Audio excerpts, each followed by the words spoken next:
We are Makilala TV, the first Filipino-American TV talk show in the New York metro area. Get to know us as we talk to the community leaders, innovators, advocates, and emerging artists who affect Filipino-American life.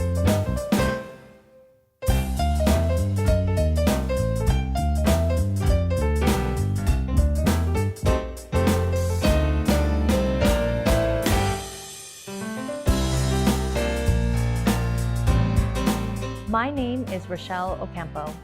On behalf of my co-hosts, Jen Fuhr and Cristina Pastor, welcome to Makilala TV, the first and now longest-running Filipino-American TV talk show in the New York metro area. Today, we have two incredible mothers joining us to share their journey of raising transgender young adults. They will open up about the anxiety and fear they faced and the unconditional love they have for their children. Get ready to be inspired by their courage and resilience. First, the tables will turn on our co-host Jen Fuhr, who will switch her role from co-host to special guest speaker, so we can hear about her eye-opening experience as a mom of 4 children, one of whom identifies as transgender woman, Rose. Our second guest is Tricia Capistrano, a Filipino-American writer based in New York City. She is the author of Ding Ding, Ning Ning, Sing Sing, and other fun Tagalog words. She is a mom of trans young adult Emily. Welcome to Makilala TV, ladies. So tell us, Jen and Tricia, how are Rose and Emily? How long has it been since they've told you about their situation? Been over 5 years. Yeah. Okay. I think I came out as a transgender mom on one of the Makilala TV episodes, yes. And it's been really good. She's really in a good place. I mean, we take it one day at a time, and we're just happy that we're closer, and we have a relationship. So she's into skating, which was before transgender. She was already she was into skateboarding and other stuff, okay. But skating is another. I guess there's a big transgender community in LA, or LGBT community in LA, that does skating. So for her, that's very important, and she found a community that support her. So for us, that is a big win. Yeah. Okay. And Tricia, how's Emily doing? So Emily is now 20. Ours is a different journey. She actually came out to us as gay when she was 7. And then in December 2020, she told us that she was transgender, which actually wasn't a big jump. It was hard for us when she told us she was gay, just because we thought that she would have a harder life. It was a little hard to hear that she was transgendered, also because being transgender is so much harder than being heterosexual. So Emily, is now fully transgender. My husband and I have accepted her. And she's a young adult, so she's currently finding herself. Okay. So I didn't even realize at 7 years old, how was that reaction? The first reaction of when your child came out as transgender, gay and transgender. I'm assuming it's 2 different reactions. Tell us about that. Well, when she was very young, she already liked to play with girl things. So we figured, she might be gay. But then at 7 years old, she came out to my husband and said, I'm gay, right? And we said, okay, you're gay? That's how my daughter came out to me too. Okay. I'm gay, right? Wait, exactly. At what age? High school. But please continue, Tricia. So we live in New York City, so it wasn't hard to see other people who were gay, and we know a lot of gay successful people. So it was successful in terms of living a happy life. So it was harder because we were thinking, she might have a hard life. So that was the most painful, but once we've accepted it, it was okay. For Rose, it was harder for us because she was 27 and she was manly all all the previous life. So like male presenting features. Yeah, that's Okay. male Yeah. presenting features. Okay. And she had girlfriends, and she had there was no inclination of the other way. From your point of view. From my point of view As as a the mom. mom. See, that's another thing. I'm still, even though it's 5.5 years, I'm still not well versed on all the right terminology. I'm still educating myself, because you're there to support your child. Yeah. See, it's coming out. Go ahead. I think that's the beauty of what makes you such a. I'm already getting emotional now too. That makes you such a good mom, Jen. And I don't. Out. Even if you get timed out, you're Yeah. trying. Yeah. You're putting yourself in a sense of a vulnerability, and that you're not all knowing. That you want to be better as a parent, as a human. That we all want to just better understand. True. Yes. So Thank you. keep it up, Jen. So how are your families and relatives dealing with this? Both of you, Jen, Yeah, it's still, I mean, is there full acceptance from almost everyone? we're accepting Rose because we love Rose. The family accepts Rose. There are instances that you slip because, antiquated viewpoint, and it causes friction. And you fall you fall for your child. You don't like your child crying. Yeah. And at the same time, you're trying to figure out ways for her to understand that she is loved, and people are still learning. It doesn't mean that they don't love you. It's just that maybe we're ignorant or insensitive at times. Unintended ignorance or insensitivity. It's just that we're still in the process of learning. I mean, I was just having a conversation with my in-laws one time, a week ago. It's like when we first, the first interracial marriage. It took a while before it gets accepted. Oh yeah. In 1967, when they have the Long versus Virginia, and maybe this will take a long time. I mean, maybe our daughter wants us to be quicker. We're trying, Rose, we are trying. And, but the good thing is we have open communication, and we say, we try to be able to say exactly how you feel is the most important part of navigating through this whole thing. And Tricia, same question. Like, how have your family had reacted with Emily? Because she was gay, younger, it was hard for them actually when she preferred to play with, girl toys. And then as she came out, and then we told them that she was transgender, the pronouns were hard for them. It was very hard, but they saw over the years that she was much happier, being a girl, being accepted. So they all came around and just accepted her the way she was. Yeah, I feel like pronouns has been such a hot topic in online. It's just even just the word transgender. I mentioned it earlier in another episode. Is so triggering to people. Like, they're so offended. They're so easily offended that there could be somebody that is not typical. I guess I also want to mention that it might be harder. I'm not sure, but I was just thinking about it because in the Philippines, we have siya, which is neither male nor female, or kapatid. Yeah, we're so progressive in the Philippines. So even before Emily transitioned, my parents were already having a hard time with he and she because, Yeah.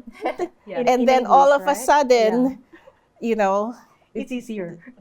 well, they're still having a hard time with he or she. So, but they're very accepting. Go ahead. And even addressing people as a whole, you have to be. I just found out you have to be gender neutral. Like when you see a boy and a girl, typical in our mindset, a boy and a girl, you see them playing, you can't just assume that they're a boy and girl, because it's possible they're not they're not really who we think they are. So I guess we should be Am I making sense? Am I being gender neutral? So we were on a skating competition, and we were admiring this person who we thought was a girl. So we used a girl noun, a girl. We didn't realize that could be offensive, because what if that person is identifying as something else? Yeah. So I guess my point is, like, sometimes we do make mistakes, and I hope the transgender community will give us a little tolerance with our mistakes, especially if they're what do you call it? They're innocent mistakes. You're not intended. Yeah. So that's just one of the situations where sometimes it could be tricky. Well, that's for cases like making a mistake about the person's gender or identity. So that is totally unintentional, right? So they will just make a correction. Excuse me, Miss Jan, I am a male. Right, Blah, right. blah, blah. So my question really is, how do you protect your children emotionally if you feel that some members of society look at them differently or stare at them? That's the worst part, when people stare at you. Oh. I mean, I think whether you're a transgender, male or female, or as a mother, you're scared, you don't sleep. And as a grandmother, you add that into it. Like, you always worry about something. So add the, other people not knowing who your child is and forming a judgment based on, whatever echo chamber they're at. Sometimes could be scary.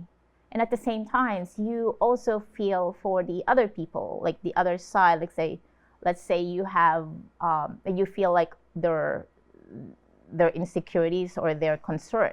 So you're kind of like in between, like women's sports. Should transgender people be in women's sports? I mean, if you have a child, like, okay, well, what should, and then at the same time, you have a child who's also a girl, and not a transgender girl. Should they, what? It's really like you're in between. That's how I am anyway. I mean, So what do you think? Should transgender people be in sports? It's. I feel like you're trying to be politically correct. I know. You're about to I'm not be in saying, trouble. I think if you have raging boy hormones, I mean, as example, like boys are typically stronger than girls.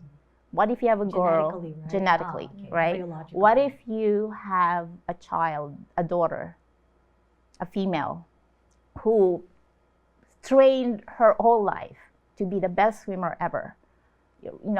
Really trained so that you could get that scholarship, and then a new transitioning person joined that competition, you would feel so bad for that daughter. But what if you're the daughter of that transgender? What are you gonna do? It's like, what sports can you join? So it's kind of hard. Maybe they should have a.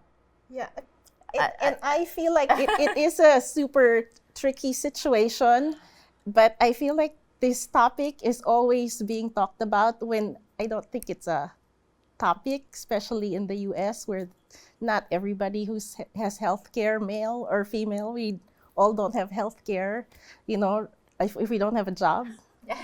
There's so many different issues, and then transgender, the transgender issues being used as a scapegoat which probably doesn't even touch 1% of the population. I remember we had Maria Rivera earlier in the show, in the first episode, and she mentioned that when she was undergoing hormone therapy, she started to weaken, and she started to have the feeling of emotional feeling of a girl.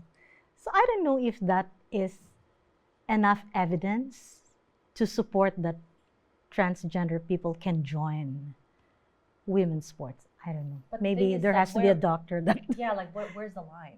Like who's to say you're allowed to, but you're not allowed to? But like, is what it is the really rule? an issue? Is Yeah, what I'm and saying. Tricia's Like, thing do is, you there's know bigger- someone Yeah. who has It's in an sports and issue wants in to some play schools, in some Tricia. schools, In but some schools, in like the whole U.S. But I think the fear Yeah. is that it will grow to a point where it will be too late to make changes. So let's say, Rachelle, what if Addie trained to be the best swimmer, and then somebody decided, you know, like I'm just transitioning now, and I want to join that competition? How would you react? It would be very difficult. It would be very difficult. It's not a straight yes or no answer, because I don't know of the situation of that specific person.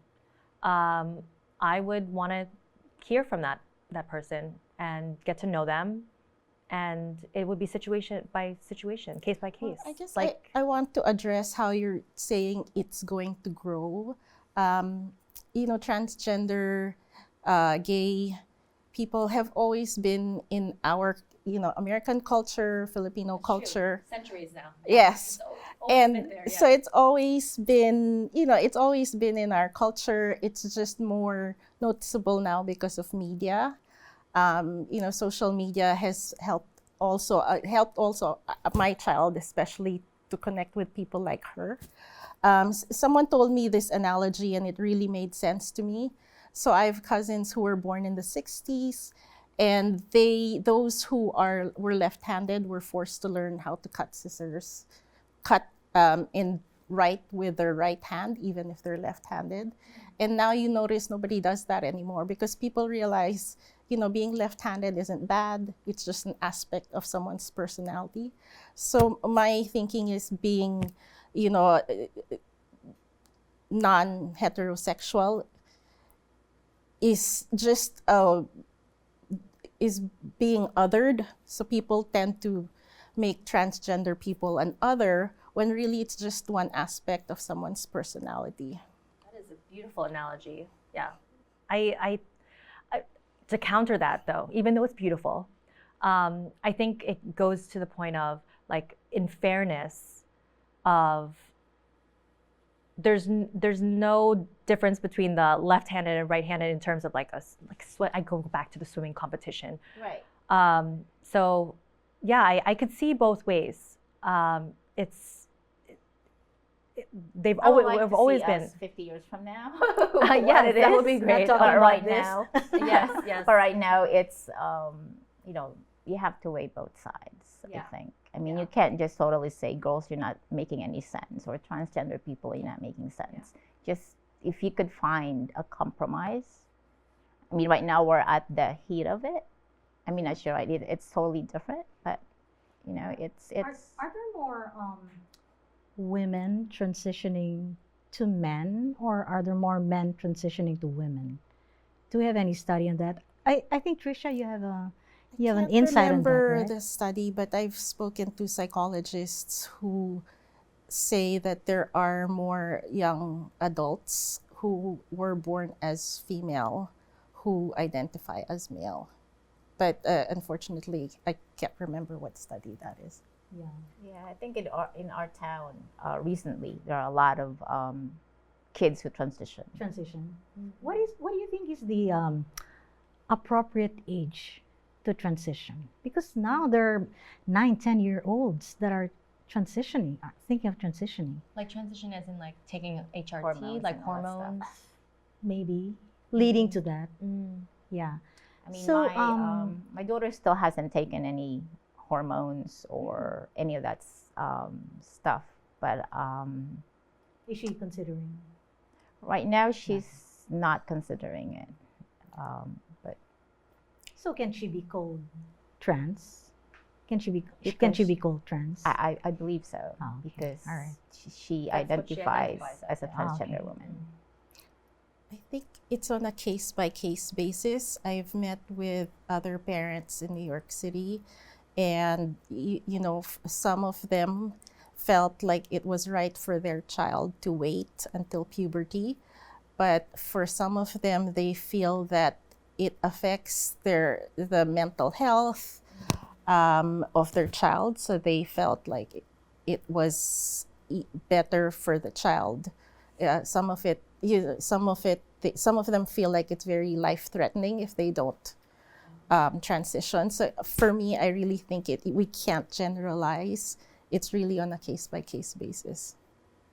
I wish we have a doctor in the panel. Yeah. That could say what are the adverse reaction for a 7-year-old who's still, changing. Well, it's I think Yeah, I in think New York so, too. City, you can't, have surgery until you're over 18, and then you can't have hormones until I think 15. So I have to check, but I think we touched upon it earlier about like protecting your child. When you were first, when they first came out to you, did you ever feel that sense of like, is this my fault as a parent? Like, did I help cause this? Like, is there something wrong with me? Is there something wrong with my child? Did that ever come across during that time? No, I didn't think I blamed myself or I did something wrong. It was just more of a shock that I didn't know that she had this, she calls it body dysphoria, and that she had. What's that? Gender dysphoria. That I'm not sure exactly medically what it is, but like my most concern when she came out was her mental stability. So I just wanted her to make sure she, she's mentally able to understand or to go through whatever changes she's going through. Okay. And yeah, for me, when Emily was actually in my belly, it was actually the Iraq War, and I was really, really sad, and I thought we were gonna have a world war. So sometimes I was thinking, oh, it could be my fault. I was too stressed. But after years of doing that, I realized it's not helping me. It's not helping her. You can't go back. It is what it is. So I've learned to just, shut it off and move on and do something more I didn't know productive. there's connection between stress and There's nobody knows. Yeah. I don't think there's connection, but I just remember being super stressed at that time. How do you have your children experience discrimination because of their identity, jobs, Well, luckily that schools, yeah. Things like that. I don't think Restaurants. Rose experienced any. I think that's one of the reasons why she changed her name from Mikey to Rose. When she first came out, she didn't want to change her name, but then when she goes into an Uber or whatever, she want to be addressed as a female, and then she changed. So she slowly doing that. So maybe racism. I don't know. She would tell you more that being a Filipino has more.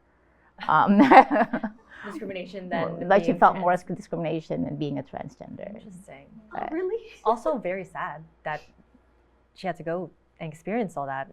Yeah. As a yes. So Asian. Yeah. So it's. So I'm curious, how did they choose their names? Rose, why Rose? Somebody. Close to her middle name, and someone addressed her Rose as and I guess it just organically. Yeah. What about Emily?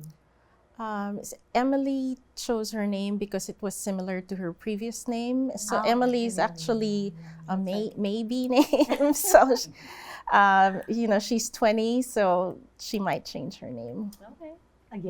Again.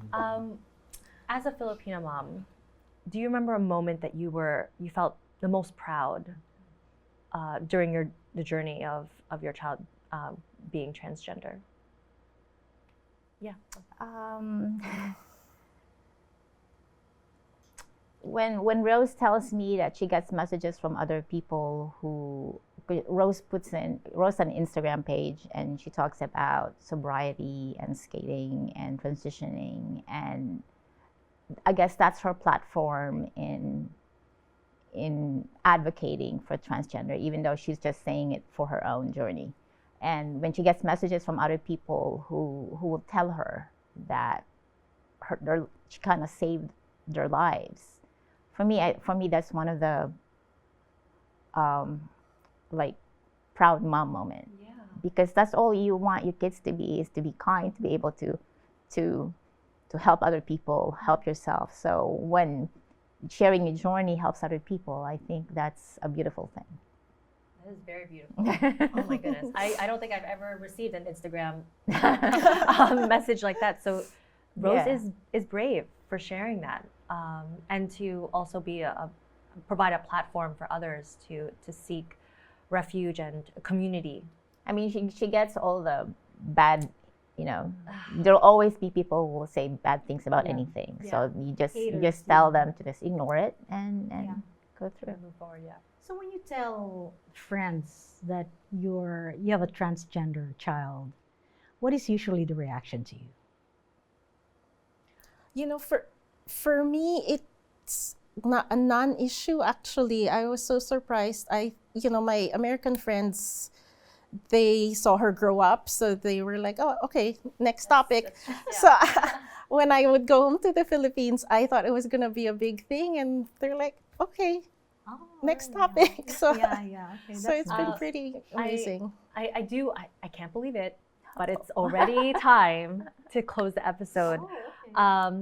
I'd like to ask Jen and Tricia, what advice do you have for other parents who are going through a similar experience with their own children? For me, I tend to give too much advice. So my advice is to listen and not interrupt. So I think that's something for me to learn, and then my advice to other parents as well. Every mother loves her kids. They just want them to be happy, to be successful, to be well. And my advice, I guess, is to have an open communication, because that's very important. You can never guess what your kid's mindset is. So to have that, and just be very supportive. And as a transgender mom, try to learn, fast track the learning process, because there are a lot of things that I still don't know, even though it's 5.5 years. So, and be forgiving, because we do make mistakes, no matter how much we love and support. So just be forgiving on both sides. I love that. Thank you so much, Tricia and Jen, for sharing your brave stories. And thank you for M&N team. Maraming salamat to all our supporters and viewers. Really, this would not be possible without your support. Sa ulitin.